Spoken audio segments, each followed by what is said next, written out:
like we have to be in the trenches together, because my little marketing, goals in a silo are only meant to sort of piss off a sales guy, right? If I say, well, I hit my leads target, it'd be great if you did your job. Like, that's not what we ever want to do, right?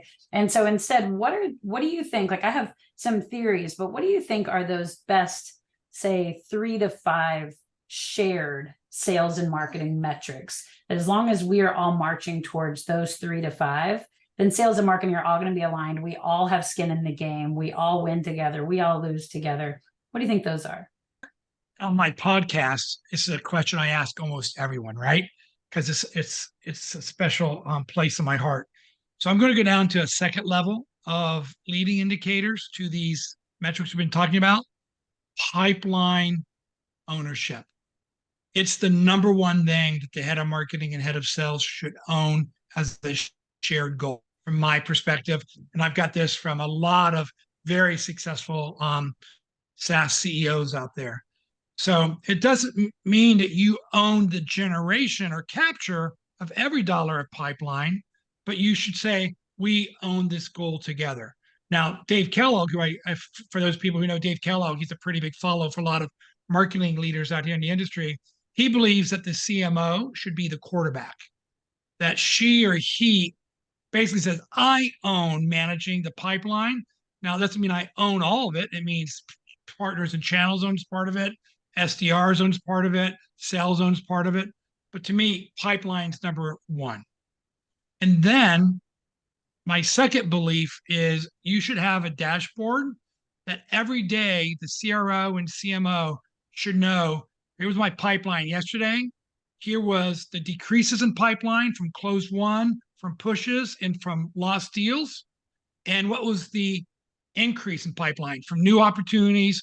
We pulled something in from another quarter, or we increased the value. Because if you're looking at that dashboard every day together, in 2 or 3 days, you can see maybe the early indicators of something's just not right. We're down 5% week over week. How is that? So that's a way you can co-own the pipeline. So that's number one, Kelly. So before I go on, see if there's any questions or input on that from your perspective. Yeah, I mean, I totally agree. I think that pipeline ownership, and it's so, the CMO quarterback is a great way to phrase it, because you're right. The phrase I own can sometimes it can cause sort of silos or finger pointing or anything like that. But quarterbacking a shared goal, I think, makes a ton of sense. I've had situations where, and you and I started to talk about a little bit before the call started, where the metrics alone can paint one story, right? In one of the companies I've worked in, we had solid pipe. Pipe was growing every day. So meaning leads were coming through, they were converting at a good rate, they were getting to S2. So they were actually getting to pipe create, meeting had been completed. People were like, yes, absolutely. This company's in. And then they sat there and they never moved beyond S2. And it drove me crazy. And so I would be sitting there thinking, like, sales, why don't you, like, what are you doing? Why are you sitting on these perfectly good opportunities? And then I would hear, well, maybe it's a quality problem. I'm like, if it's a quality problem, why did they accept them? Like, reject them at stage 1, don't accept them at stage 2. And so finally, sitting down, I went and I interviewed every sales leader, and I went through every line of the pipe. We went literally record by record in Salesforce. And I said, what's wrong with this one? What's wrong with this one? What's wrong with this one?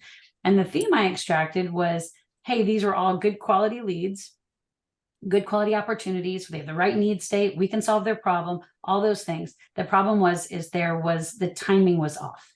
These were all ops that didn't have an urgent sort of, there wasn't a deadline or an event coming up that drove a sense of urgency. And so as a result, it was sort of a nice to have and not a need to have. So these customers were like, 12 months, 18 months, maybe, like, come back. And so sales had been like, well, I'll go ahead and take it and I'll just keep nurturing it myself, knowing that it wasn't going to close. And so by having that conversation, which doesn't show up in a dashboard, I realized that we didn't have a timing question in our BANT criteria at the SDR qualification level. So instead, we were sort of going like ban and stopping before the T. And so by figuring that out, all of a sudden we changed our criteria and said, hey, start asking about how urgent this is. They want to make this decision in the next, 0 to 6 months, or are they further out than that? And all of a sudden, like the quality of the pipe, the volume, the size of the pipe went down initially because there's less things making it through, but the conversion rate of that pipe went up so much higher because now these people were ready to close. So I just say, because I know it's also a passion of yours, Ray, is that like metrics alone are super important. Like conversation and communication about those metrics and understanding the double click underneath is a game changer. And that's where I think real action comes.